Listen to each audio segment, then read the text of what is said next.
Breaking the wall of carbon-neutral cities.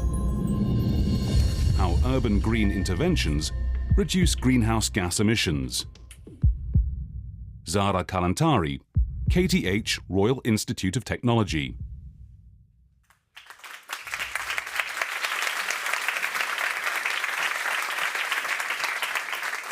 Good morning, everyone. It's really a great pleasure to be here. So what I'm going to talk about is a bit of quick journey through the time. So let's start with this, a planet in balance. Yeah? Imagine a planet that we didn't exist. It was in harmony. And then we came in, humanity. We are curious. We are inventive, ambitious. So we started to learn actually how to reshape our surroundings, how to harness the power of fire, water, and wind. So we started to build our cities. That was a magnificent symbol of culture, innovation, progress. So our city became like a heartbeat of our life. We started to communicate with each other. We started to build with each other. But at the same time, so we started to reshape our surroundings, redirecting rivers, clear-cutting forests, and the balance that was existing in this planet started to tilt by itself. So, as we see, the planet that was in harmony started to get affected by our changes. And the planet was responding back. How? Bringing, for example,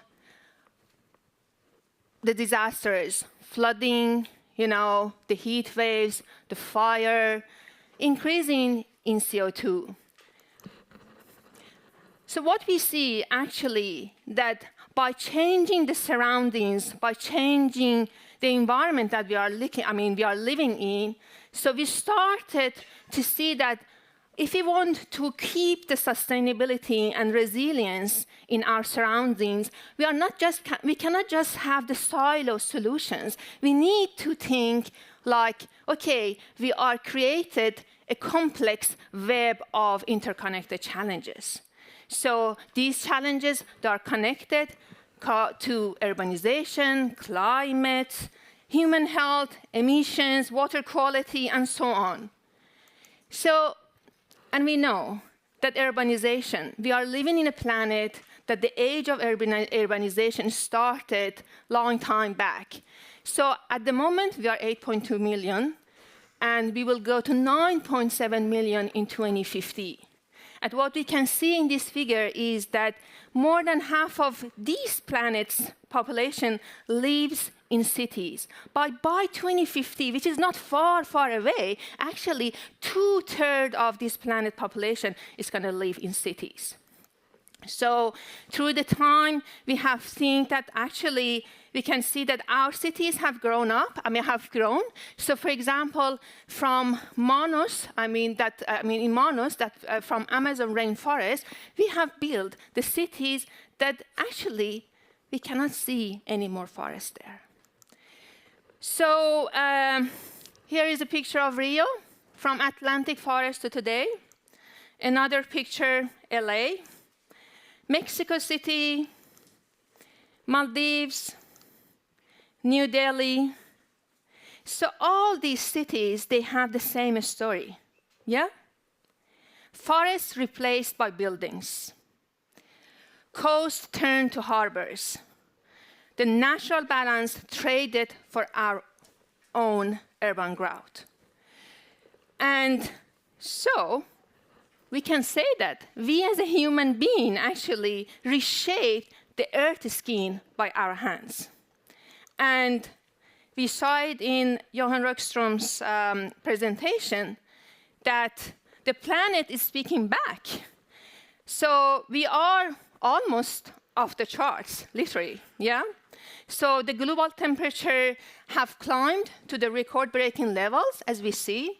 So we began as small changes, through the time, and now we have accelerated to in a really wild imbalance. So the Earth that once was nurturing us now demands our attention. And the building sector that we are living in, we have our structures, we have the roads, we have transport, that we have actually our home there. They are transmitting. They are one of the major global greenhouse gas sectors. And we are reshaping the face of our planet faster than any other time in history. So what took nature billions of years actually to evolve, we are altering in mere decades. So here are examples of what has happened. The impact and the evidence we see it is everywhere.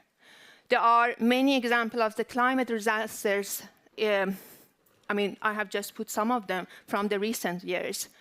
The fire in LA in January 2025, the flood in Libya. And actually what we see that they have resulted to economy loss, they have resulted in fatalities, the replacement of the people. And we had recently the storms in Europe, flood in Valencia. So I can say that each event is a chapter in the same global story. That the story of our planet that is going out of balance.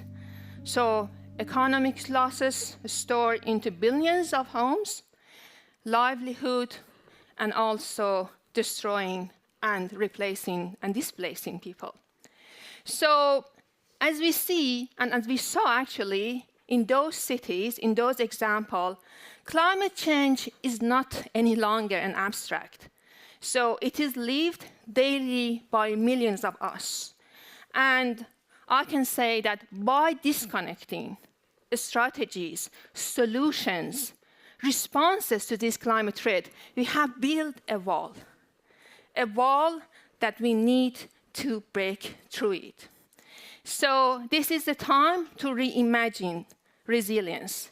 This is the time to rethink our cities that can adapt, to recover, to transform, and be a foundation of our shared future.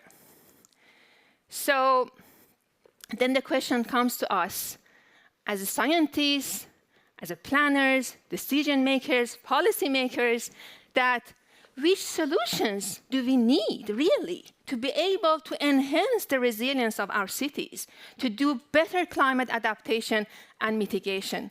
So this question has been with us for a long, long time. And now we have come to a new path, a new approach that is emerging, inspired by cooperating with nature, not against nature. So these are the solutions that can make cities more livable, more resilient, and more human. So this is an example from New York in 1930. This is the High Line. Maybe some of you have seen it, but this is a place that actually we have put one of the engineering solutions to an urban problem that was fast, functional, and entirely artificial. So what happens through the time? This railway was abandoned and then reborn again as a High Line park, so which is a green corridor, alive with plants, art, and people.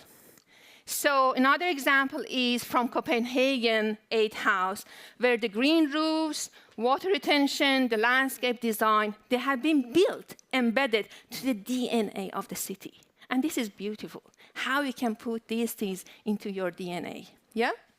And we have also another scale of nature-based solutions. For example, in Madrid, 120-hectare green corridors, they have been built to reconnect not only the ecosystem, but us as well, the communities and the ecosystem together.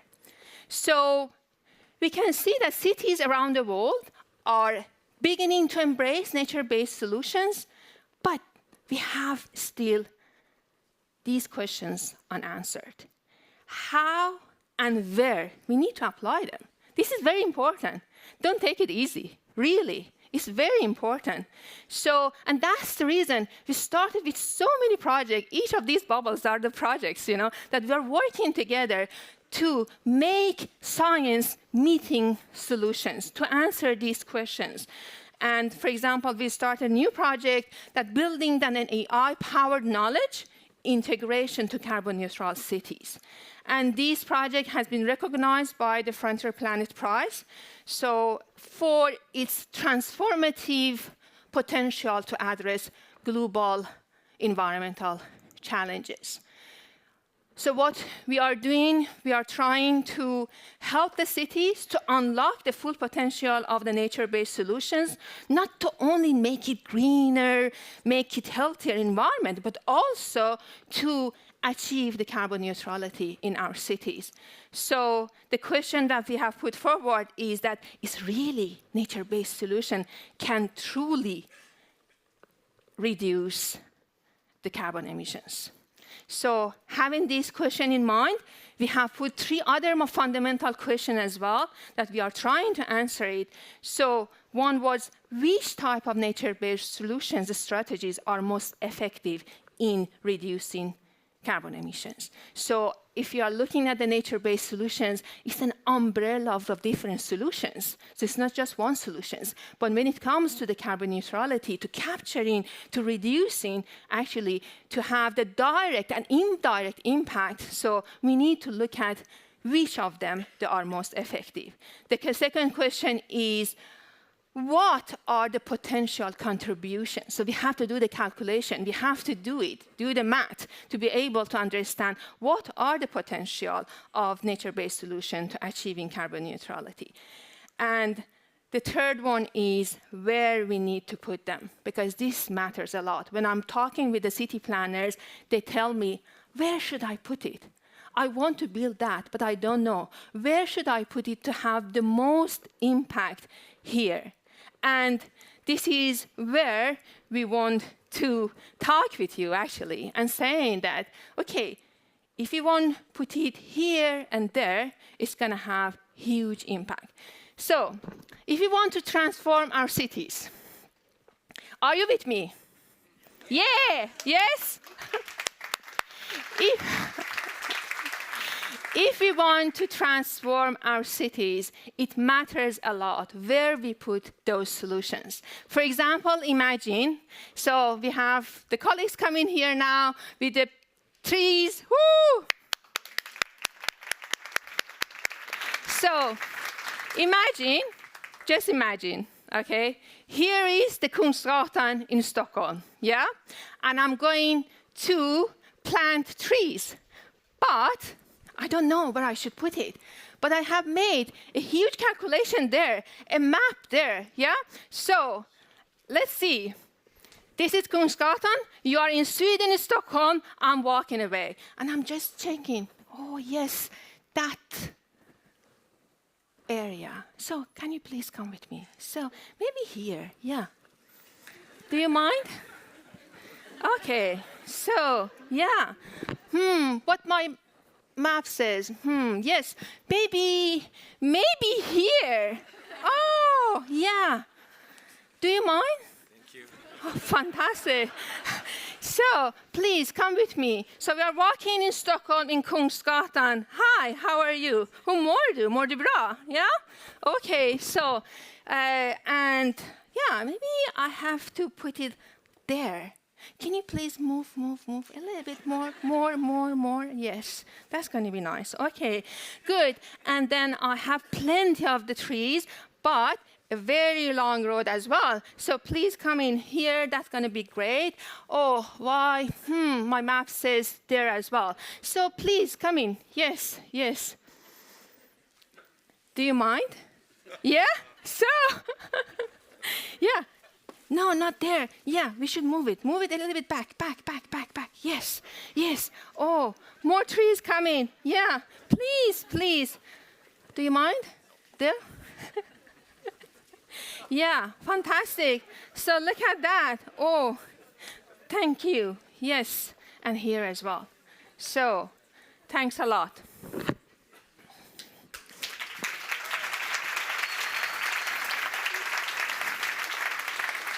So this was just a simple example. It's not as easy as it.